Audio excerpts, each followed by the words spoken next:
नमस्कार मित्रों, आप सभी का अपने YouTube चैनल पर स्वागत है। इस वीडियो में देखेंगे सुभाष चंद्र बोस जी के बारे में।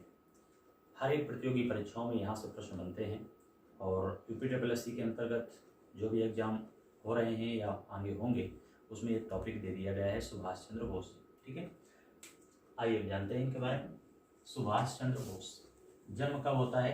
23 जनवरी 1897 को सुभाष चंद्र बोस जी का जन्म होता है। 1897।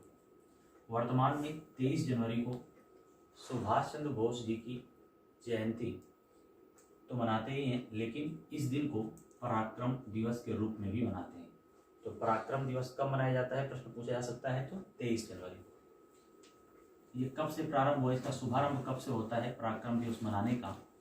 तो 23 जनवरी 2021 को घोषणा की जाती है कि जब 125वीं जयंती के एक वर्ष पहले, यानी 125वीं जयंती कब मनाई जाएगी?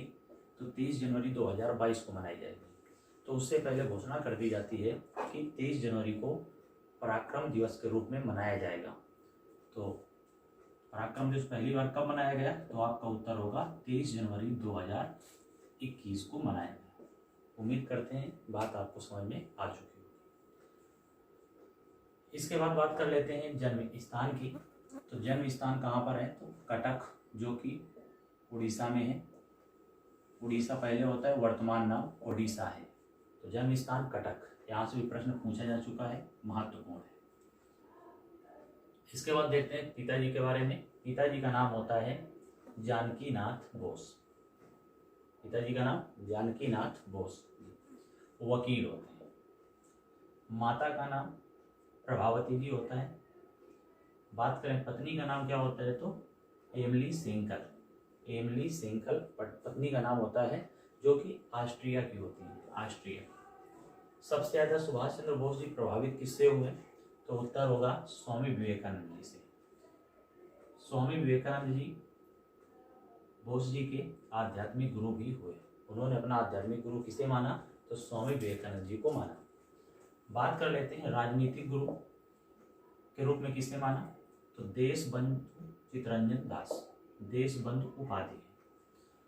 एक प्रश्न और पूछा गया, चित्तरंजन दास जी का व्यवसाय क्या था? तो आपको बता दें चित्तरंजन दास जी भी वकील थे। यह प्रश्न भी पूछा जा चुका है प्रतियोगी परीक्षाओं में। यहाँ तक हो गया। अब देखते हैं आगे। सुभाष चंद्र बोस जी को नेताजी नाम से भी जानते हैं। तो आपको बता दें नेताजी की उपाधि जर्मनी से प्राप्त होती है। अगर देश नहीं लिखा है, पर्टिकुलर जर्मनी को लोगों द्वारा नेताजी कहकर संबोधित किया जाता है। जब वो जर्मनी पहुंचते हैं तो उन्हें नेताजी के नाम से पुकारा जाता है, कहा जाता है। तो जर्मनी ज़्यादा सही होगा। अगर विकल्प नहीं, कहीं कहीं देखने को मिल जाता है कि हिटलर के द्वारा, तो अगर विकल्प जर्मनी नहीं है, हिटलर, क्योंकि आप जानते हैं कि जर्मनी का तानाशाह हिटलर होता है। आगे बात कर लेते हैं। सुभाष चंद्र बोस ने स्वतंत्रता के लिए अपना प्रथम संदेश जो रेडियो के माध्यम से दिया था, टोक्यो रेडियो से दिया था। इसके बाद देखते हैं मृत्यु, यहीं पर देख लेते हैं। 18 अगस्त 1945 को ऐसा माना जाता है कि मृत्यु हुई थी। तो 18 अगस्त को जापान में शहीद दिवस के रूप में मनाया जाता है। अपने यहाँ नहीं, शहीद दिवस कहाँ पर? जापान में मनाया जाता है 18 अगस्त को, सुभाष चंद्र बोस जी की शहीद होने पर। ठीक है, मृत्यु कैसे हो जाती है? जापानी विमान दुर्घटनाग्रस्त होने से जापान अधिकृत फोमोर्सा, वर्तमान में ताइवान में है, वहाँ पर बताया जाता है कि प्लेन जो होता है वो क्रैश हो जाता है, वहाँ पर मृत्यु हो जाती है। अगर बात करें शिक्षा की, तो BA ऑनर्स, BA किए हुए थे, ग्रेजुएट थे। आगे बात कर लेते हैं महात्मा गांधी ने, महत्वपूर्ण प्रश्न है, महात्मा गांधी ने सुभाष चंद्र बोस जी को देशभक्तों का देशभक्त कहा। पॉइंट को नोट करिएगा, देशभक्तों का देशभक्त किसे कहा जाता है? सबसे पहला प्रश्न, तो उत्तर होगा सुभाष चंद्र बोस जी को। किसने कहा? महात्मा गांधी जी ने कहा। क्लियर हुआ। और रविन्द्रनाथ टैगोर जी के द्वारा देश नायक कहा गया। तो देश नायक के नाम से किसे जाना जाता है? उत्तर होगा सुभाष चंद्र बोस। और देश नायक कहा किसने? उत्तर होगा रविन्द्रनाथ टैगोर जी ने कहा। यहाँ तक बात आपको समझ में आ चुकी होगी। आइए शुरुआत करते हैं 1920 से। 1920 में ICS यानी सिविल सेवा परीक्षा उत्तीर्ण की सुभाष चंद्र बोस जी ने और चौथी रैंक प्राप्त किया। 1921 में ICS पद से इस्तीफा दे दिया और सबसे पहले CR दास और गांधी जी से मुलाकात किया। इस्तीफा देने के बाद दिसंबर 1921 में सुभाष चंद्र बोस जी अंग्रेज सैनिकों द्वारा गिरफ्तार कर लिए गए और इन्हें जेल भेज दिया गया। जेल का नाम क्या है? तो जेल का नाम मिलता है मांडले जेल। ये कहाँ है? तो प्राचीन नाम होता है बर्मा। यहाँ पर क्या होता है? इनको भेज दिया जाता है, यहाँ पर जेल होती है। जेल का नाम याद रखिएगा, मांडले जेल। क्लियर? बताया जाता है सुभाष चंद्र बोस जी कुल 11 बार जेल गए, कुल 11 बार। अगला तथ्य है 1924 कलकत्ता नगर निगम का मुख्य कार्यकारी अधिकारी नियुक्त किया गया। नगर निगम का मुख्य कार्यकारी नियुक्त किया गया। 1938 महत्वपूर्ण है, हरिपुरा अधिवेशन में कांग्रेस के अध्यक्ष निर्वाचित हुए। प्रश्न पूछा जाता है कि कांग्रेस के अध्यक्ष कब निर्वाचित हुए? उत्तर होगा हरिपुरा अधिवेशन 1938 में। इसके बाद त्रिपुरी अधिवेशन होता है 1939 में। इसमें इस्तीफा दे देते हैं कांग्रेस पद से। इसके बाद 1939 में ही हार्वर्ड ब्लॉक नामक संस्था का गठन किया। 1939 में क्या होता है? सुभाष चंद्र बोस ने कांग्रेस से त्याग पत्र देकर 1939 में फॉरवर्ड ब्लॉक नामक संस्था का क्या किया? गठन किया। याद रखिएगा, फॉरवर्ड ब्लॉक संस्था का गठन 1939। आगे बात कर लेते हैं। फॉरवर्ड ब्लॉक तक हो गया। अब देखते हैं आजाद हिंद फौज, इसे ही नेशनल इंडियन आर्मी, UPSSC पेट 2021 सेकेंड शिफ्ट में यहाँ से प्रश्न बना, नेशनल इंडियन आर्मी। तो आजाद हिंद फौज या नेशनल इंडियन आर्मी, ठीक है। क्या होता है इसको देख लेते हैं। गठन कब होता है? तो इसका गठन ये भी पूछा गया है कि किस देश की सहायता से आजाद हिंद फौज का गठन होता है। बहुत ध्यान सुनिएगा, किस देश के सहायता से आजाद हिंद फौज का गठन होता है? उत्तर होगा जापान की सहायता से। जापान की सहायता से आजाद हिंद फौज का गठन 1942 में किया जाता है। इसका सबसे पहले विचार किसको आया, या कहें संस्थापक विचार आया कैप्टन मोहन सिंह को। इन्हें ही संस्थापक कहा गया, क्योंकि इनका विचार आया तो संस्थापक भी कह देते हैं। लेकिन इन्होंने जो प्रयास किया आजाद हिंद फौज का गठन करने का, असफल रहा। इस बात को भी याद रखिएगा। सफलतापूर्वक स्थापना का श्रेय किसे जाता है? तो रास बिहारी बोस को जाता है। बोस और बोस याद रखिएगा, सफलतापूर्वक किसे जाता है? रास बिहारी बोस को जाता है। आजाद हिंद फौज से जुड़े हुए कुछ और तथ्य आपको बता देते हैं। आजाद हिंद फौज का आदर्श वाक्य क्या होता है? एकता, वफादारी और बलिदान। एकता, वफादारी और बलिदान इसका आदर्श वाक्य होता है। मूल मंत्र क्या है इसका? Money, main and material. मूल मंत्र होता है मनी, मेन एंड मटेरियल। अब आपको बता दें, पूछा जाता है आजाद हिंद फौज के संस्थापक कौन है? तो कभी कभी उत्तर हो जाता है सुभाष चंद्र बोस जी। तब यहाँ पर ये विकल्प नहीं होते हैं, ठीक है। तो ध्यान रखिएगा, जो गठन 1942 में हो रहा है उसके संस्थापक का श्रेय आपको बता दिया गया, कैप्टन मोहन सिंह। असफल रहता है इनका प्रयास। फिर इसके बाद रास बिहारी बोस। रास बिहारी बोस के द्वारा, समझिएगा, 7 जुलाई 1943, कहीं कहीं 4 जुलाई भी मिलता है, ठीक है। इस बात को याद रखिएगा, डेट इतनी महत्वपूर्ण नहीं है, इसमें अलग अलग मिल रहे हैं। को आजाद हिंद फौज का नेतृत्व सुभाष चंद्र बोस को प्रदान किया गया। कब किया गया? आजाद हिंद फौज का नेतृत्व सुभाष चंद्र बोस को कब प्रदान किया गया? जुलाई 1943 को। तो अगर पूछा जाए 1943 में जो आजाद हिंद फौज का गठन किया गया वो किसके द्वारा किया गया, तब आपका उत्तर हो जाएगा सुभाष चंद्र बोस। अगर 1942 वाली बात पूछेगी तो इनमें से कोई एक होगा। प्रश्न बने हैं, इनमें से एक ही देता है, ठीक है। तो 1943 में आजाद हिंद फौज का नेतृत्व किसके द्वारा किया जाता है? सुभाष चंद्र बोस के द्वारा किया जाता है। यहाँ पर याद रखिएगा, आजाद हिंद फौज से एक व्यक्ति और हैं जो संबंधित हैं, निरंजन सिंह गिला। आपको दिख नहीं रहा होगा, नोट करिएगा, निरंजन सिंह गिला की भी भूमिका यहाँ पर होती है। इसके बाद क्या होता है, 21 अक्टूबर 1943 को सिंगापुर में, याद रखिएगा सिंगापुर में, सुभाष चंद्र बोस ने अस्थायी भारत सरकार, जिसे आज़ाद हिंद सरकार, देखिए आज़ाद हिंद फौज और आज़ाद हिंद सरकार की स्थापना की। तो आज़ाद हिंद सरकार की स्थापना किसके द्वारा की जाती है, तो सुभाष चंद्र बोस जी के द्वारा की जाती है। यहीं पर नेताजी ने क्या किया था, जय हिंद का नारा दिया, जय हिंद का नारा दिया। जय हिंद का अर्थ क्या होता है, जय हिंद का अर्थ होता है भारत की विजय।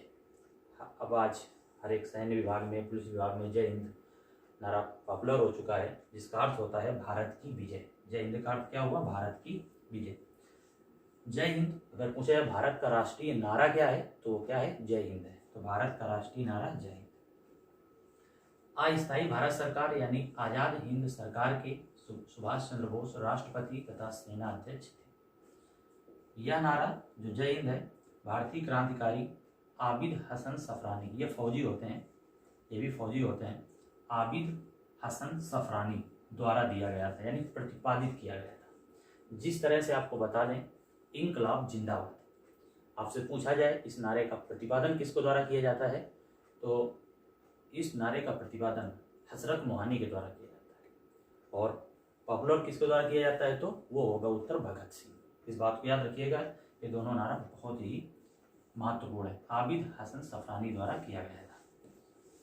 इसके बाद, तुम मुझे खून दो मैं तुम्हें आज़ादी दूंगा। नेताजी अपनी फौज के साथ बर्मा पहुंचे, वहीं पर ये नारा दिया था 4 जुलाई 1944 को। तो यहाँ से प्रश्न पूछा जा चुका है कि जय हिंद का नारा कब दिया गया, तो आपको बता दिएगा, ठीक। तो तुम मुझे खून दो मैं तुम्हें आज़ादी दूंगा।